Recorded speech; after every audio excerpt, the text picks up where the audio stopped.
friends, welcome back to the channel Alpha Excellence 07. So, as you know that we have completed our chapter that is Kingdom Animalia, but if you haven't watched those videos, do not forget to watch those videos so that you can understand the chapter properly.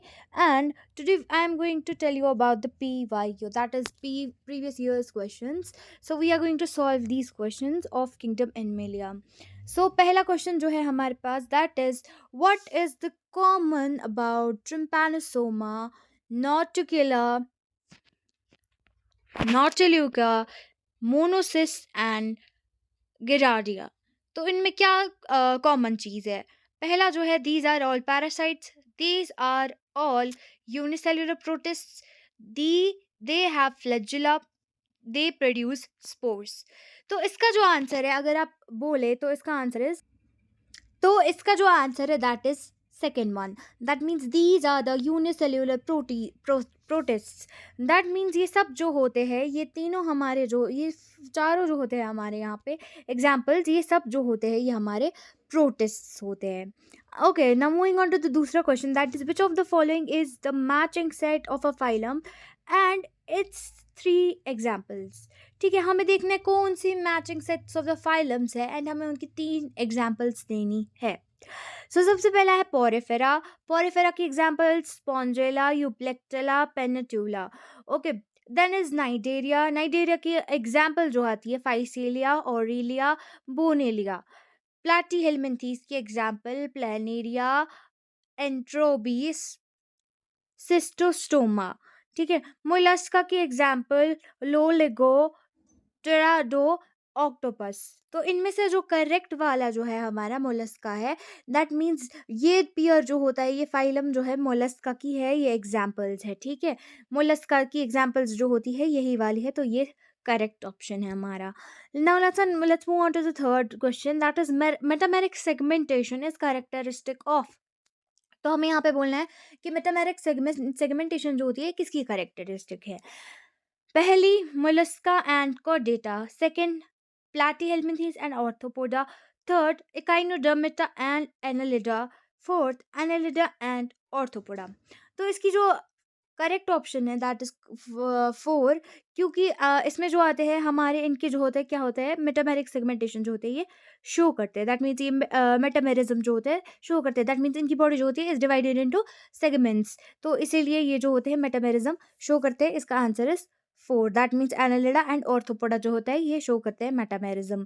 उसके बाद two common characters found in centipede, cockroach and crab. क्या है, मतलब हमें दो common characters देखने हैं, इनमें कौन से दो कॉमन करेक्टर्स है. पहला है book lungs and antenna, second is compound eyes and anal, फिर उसके बाद है anal jointed legs and chitinous exoskeleton, green gland and trachea. तो इसमें जो हमारा आंसर है वो है हमारा थर्ड वन. दैट इज इनमें जो होता है जॉइंटेड लेग्स होती है एंड काइटेनस एंडोस्केलेटल होता है. ठीक है, इन तीनों में ये चीज़ कॉमन होती है. दैट मीन इनके पास एक जॉइंटेड लेग्स होती है एंड इनके पास एक एंडोस्केलेटल प्रेजेंट होता है. Okay, now the fifth question is bilateral symmetry के related. Bilateral symmetry and lack of cnidoblast are the characteristics of. That means bilateral symmetry भी शो करते हैं एंड उनमें जो होता है लैक होता है. दैट मीन्स उनमें जो होते हैं नाइडोब्लास्ट जो होते हैं वो प्रेजेंट नहीं होते हैं. तो ये किसका करेक्टरिस्टिक्स है. हाइड्रा और स्टारफिश और सी एनोमी, टीनोप्लेना एंड दूसरी वाली एग्जाम्पल, फिर ऑरेलिया एंड पैरामीशियम. ठीक है, इसका जो एग्जाम्पल है इसकी जो आंसर है is the third one, ctenoplana and beroe. ये जो होती है ये इसकी इसका जो होता है ये आंसर है. ठीक है, टीनोप्लेना एंड बेरोई.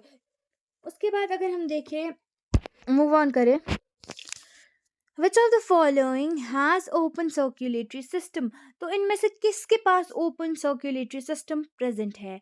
तो इसका आंसर जो है हमारे पास वो है answer number three. That means C and D के पास. सी जो आता है हमारा वो आता है पेरीप्लैनेटा एंड डी वाला जो आता है हमारा आता है हिरुडिनेरिया. ठीक है, हिरुडिनेरिया. तो इन दोनों के पास जो होते हैं हमारे पास ओपन सर्कुलेटरी सिस्टम होता है. ठीक है, अगर आप देखें अगर आप इसकी एग्जाम्पल्स याद नहीं करेंगे तब तक आपका कुछ भी नहीं हो सकता है. So you have to remember these examples, बहुत इम्पॉर्टेंट है. Okay, In which of the following sets of the animals all four give birth to young ones? ठीक है, कौन देता है birth to young ones? ठीक है, इन set of the organisms में हमें बोला है. पहला जो है kangaroo, dolphin and loris. Second one is loin, bat, whale, ostrich. Third one is platypus, penguin, bat and hippopotamus. Third one is screw, bat, cat and kiwi. इसके जो answer है वो है 1 kangaroo, hedgehog, dolphin and loris जो होती है, ये example होती है इसकी. ठीक है, ये they give birth to the young ones. उसके बाद which of the following is a matching pair of body feature and an animal possessing it. ठीक है, हमें देखना है इनके पास कौन सा बॉडी फीचर होता है, जो मतलब ये कौन सा करेक्ट वाला मैच है, हमें उस पेयर को मैच करना है. दैट मीन्स हमें एनिमल और उसके बॉडी फीचर को जो है मैच करना है. ठीक है, तो इसका जो आंसर है एर्थ वाले का दैट इज थर्ड, मतलब वेंट्रल सेंट्रल नर्वस सिस्टम. तो लीच में वो प्रेजेंट होता है. That means ventral central nervous system वो लीच में प्रेजेंट होता है. उसके बाद आता है नाइन्थ वाला which is true about Nereis, scorpion, cockroach and silver fish. ठीक है, अब इनके बारे में क्या करेक्ट है तो वो हम देखते हैं.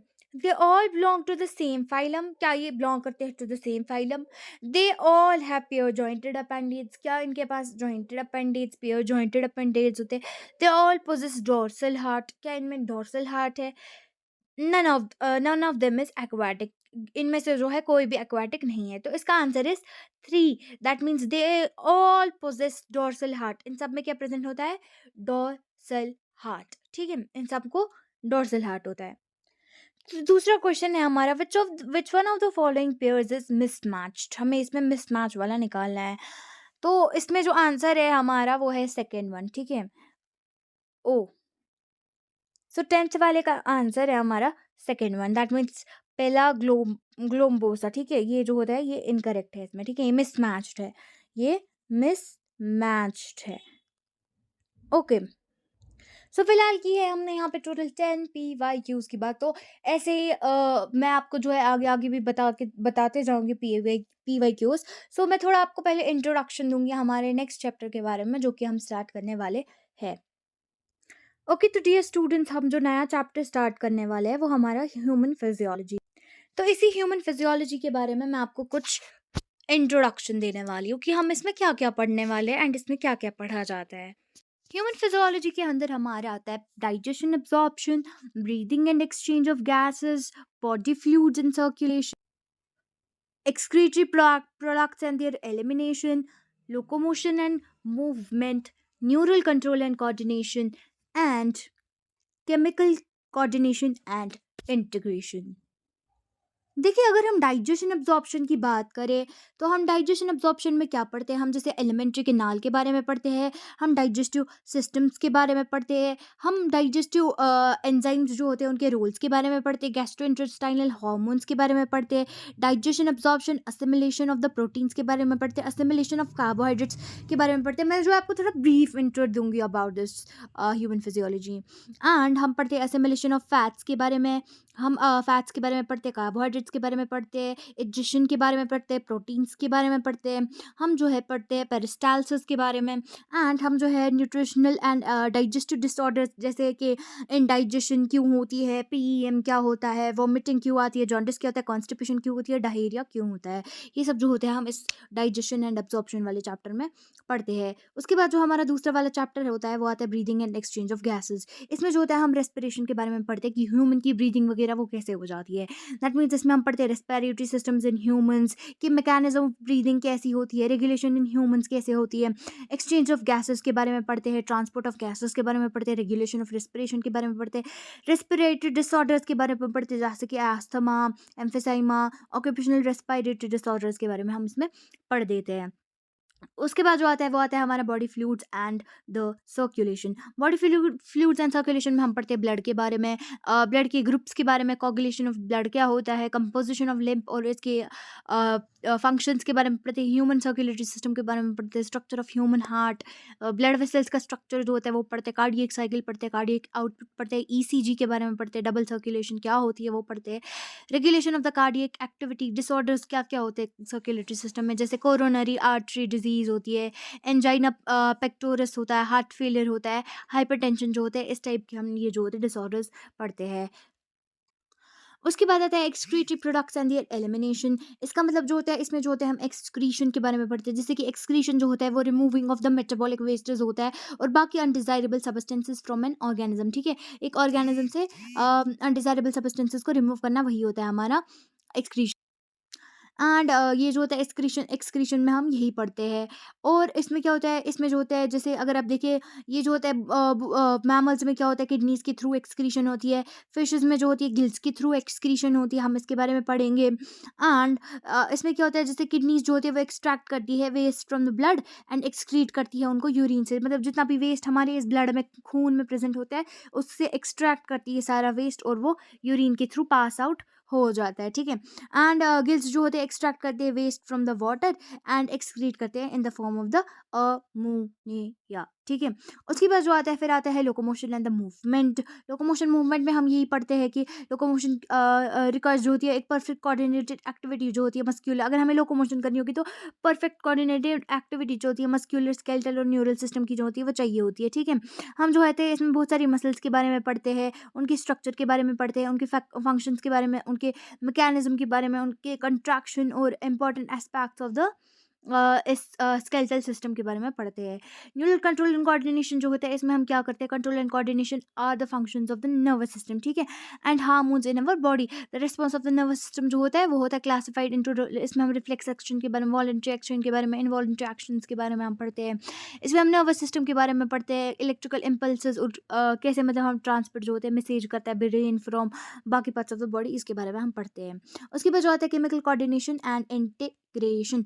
तो ये वाला चैप्टर जो होता है, इसमें हम क्या पढ़ते हैं, इसमें हम एनिमल्स, इन जैसे हम इन एनिमल्स देखिए, अगर कंट्रोल कोऑर्डिनेशन जो होता है वो हमारा न्यूरल सिस्टम और एंडोक्राइन सिस्टम जो होता है वो परफॉर्म करता है एक साथ, मतलब हमारा न्यूरल सिस्टम, मतलब एनएस मीन्स न्यूरल सिस्टम, और हमारा एंडोक्राइन सिस्टम जो होता है ये एक साथ जो होता है काम करता है। ठीक है, उसके बाद अगर हम बात करें नर्व फाइबर्स की, they do not innervate all the cell body. The endocrine system जो होता है required to coordinate the functions. इसमें जो आते हैं हम एंडोक्राइन ग्लैंड्स के बारे में पढ़ते हैं, एंड फर्दर जो होते हैं बाकी सब चीज़ों के बारे में भी इसमें पढ़ते हैं।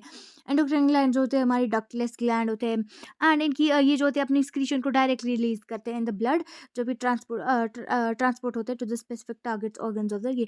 ठीक है, आप सबको ये अब हम इसमें पढ़ेंगे। एंड आपको पता है अभी अब जो है नीट का जो है कोई नया सिलेबस निकला है, जिसमें हमारा डाइजेशन एंड अब्सॉर्प्शन वाला चैप्टर जो है वो डिलीट कर दिया गया है। तो ह्यूमन फिजियोलॉजी में जो बाकी वाले चैप्टर्स है वो हमें पढ़ने हैं, किसी में कुछ एडिशनल ऑफ द टॉपिक्स हुए, किसी में जो होते हैं वो डिलीट हो गए हैं। एंड मैं आपको पढ़ाऊंगी according to the new NCERT given by the NTA, and do not forget to like